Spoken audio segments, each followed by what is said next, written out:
Good morning. This is Dennis Fuchs with the Stearns County Soil and Water Conservation District latest updates. Today I'd like to talk to you about the Minnesota Department of Agriculture's recent update of the Minnesota Groundwater Protection Rule. The Groundwater Protection Rule minimizes potential sources of nitrate pollution to the state's groundwater and protects our drinking water. The rule restricts fall application of nitrogen fertilizer in areas that are vulnerable to contamination, and it outlines steps to reduce the severity of the problem in the areas with nitrate and public water supply wells already elevated.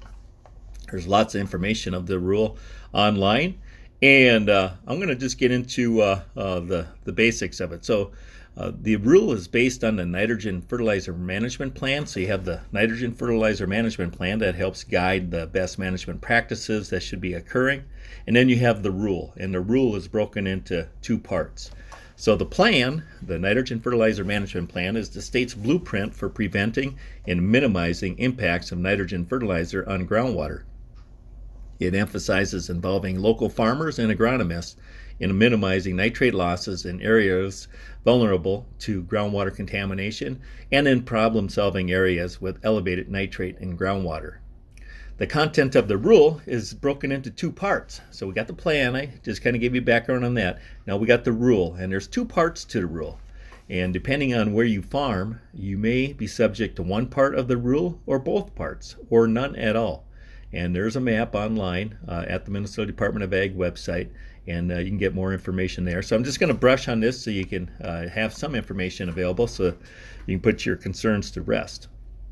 The rule focuses on vulnerable areas and those surrounding public water supply wells, called drinking water supply management areas, that have high levels of nitrates. A lot of times they abbreviate drinking water supply management areas as DWSMAs, and I'll be using that the rest of the radio show. DWSMAs are determined by the Minnesota Department of Health under the Wellhead Protection Program. The boundaries of the DWSMA are based on highways, section lines, and other well-known boundaries. So let's talk about Part 1 of the rule. Part 1 of the Groundwater Protection Rule focuses on restrictions to fall application of nitrogen fertilizer if you farm in an area with a vulnerable groundwater or the protection area around a public well with high nitrate.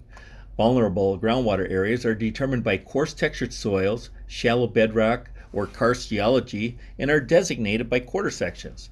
An entire quarter section is included if 50% or more of the quarter section is considered vulnerable. The Minnesota Department of Ag has an interactive map online, and you can view that at their website.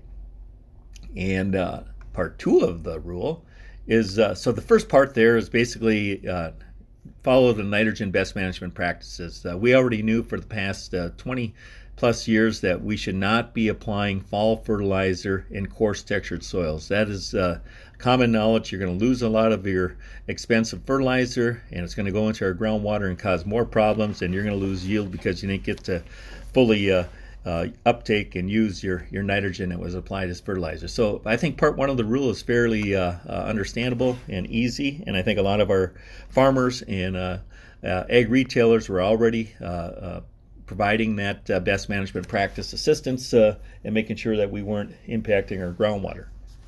Now, Part 2 of the rule talks about DWSMAs, the drinking water supply management areas, that already have elevated nitrate.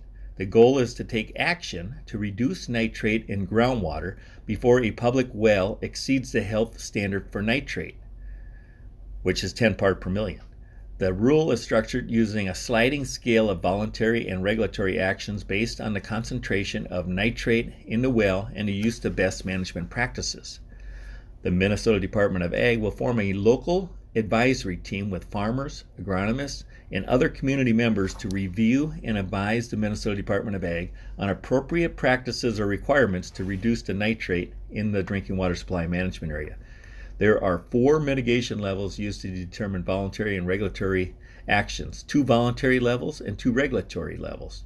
All areas will begin at the voluntary level and move to regulation only if best management practices are not adopted or if nitrate contamination in the groundwater increases. So what are best management practices that a farmer can be doing?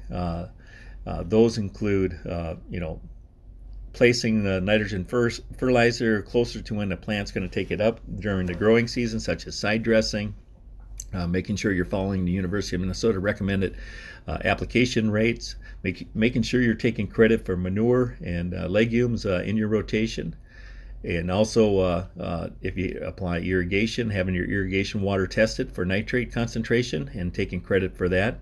And then making sure you're applying the right amount of water if you're irrigating, and making sure that you're not over applying your water. One thing about nitrate